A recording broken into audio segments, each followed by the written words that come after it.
作为一名帝国审计师，当我们翻开史记的大秦旧账时，发现了一处极具讽刺意味的数据偏差。在后世的虚拟代码中，那个名叫李信的男人被设定为高地的守护神，长城之上，星空之下，他拥有近乎无限的算力与光芒。然而，当我们对秦王政22年的原始数据库进行物理恢复，我们看到的不是神。如果你在公司里见过那种 PPT 写的天花乱坠，要人少，要钱少，要结果快，最后却把整个项目干崩的人，那你已经懂了李信为什么会输。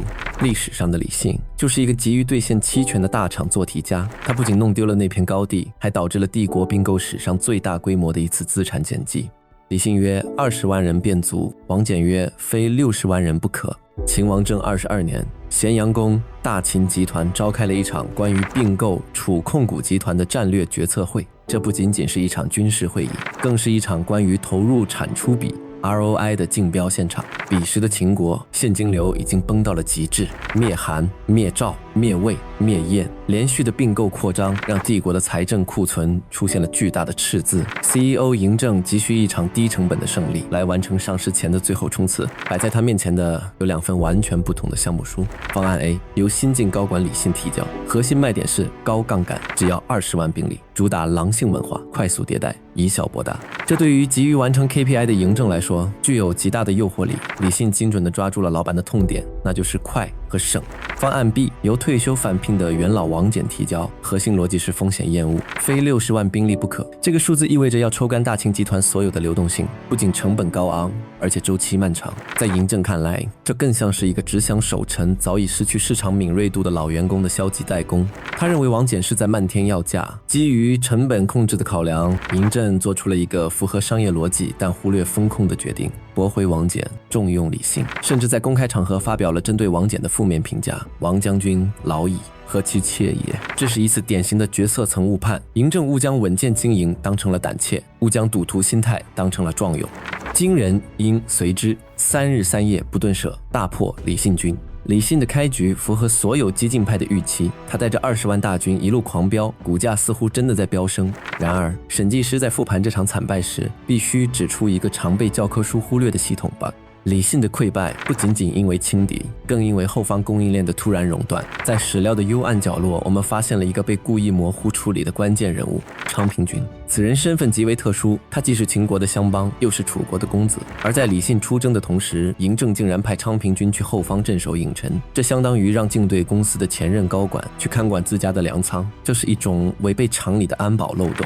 当李信在前线与项燕死磕时，这个被激活的不良资产终于爆雷了。昌平君在后方发动叛乱，切断了李信的后勤补给线，这对于前线的李信而言是毁灭性的打击。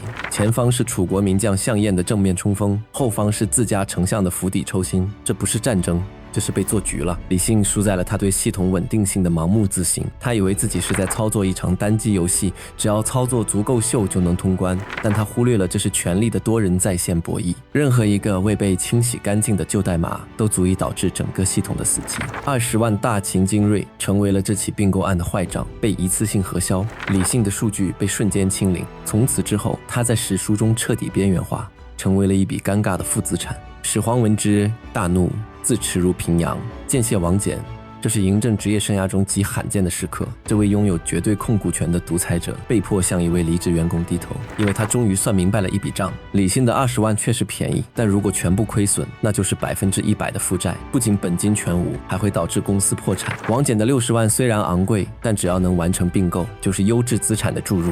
在巨大的沉没成本面前，嬴政重启了方案 B， 他亲自驱车前往王翦的老家，接受了王翦提出的所有条件。这并不是一次温情的君臣和解，而是一次冷酷的止损操作。此时60万大军的指挥权移交，意味着大秦帝国进行了孤注一掷的梭哈。这60万人不仅仅是士兵，而是大秦几百万户家庭的壮劳力，是田地里的收成，是国库里的存粮。嬴政把整个国家的命运全部交割到了王翦手中，这在大秦的股权结构中是一个极度危险的时刻。王翦手中的兵权已经超过了嬴政手中的皇权，如果你是老板，你也睡不着觉。如果王翦此刻调转枪头，咸阳没有任何防御能力。大秦将瞬间发生股权变更。王翦是深谙人性暗黑逻辑的顶级操盘手，他看着嬴政那张因为恐惧和压力而紧绷的脸，他知道信任这种东西在巨大的权力不对等面前其价值为零，他必须建立一套机制来对冲嬴政的猜疑链，请每田宅元持慎重。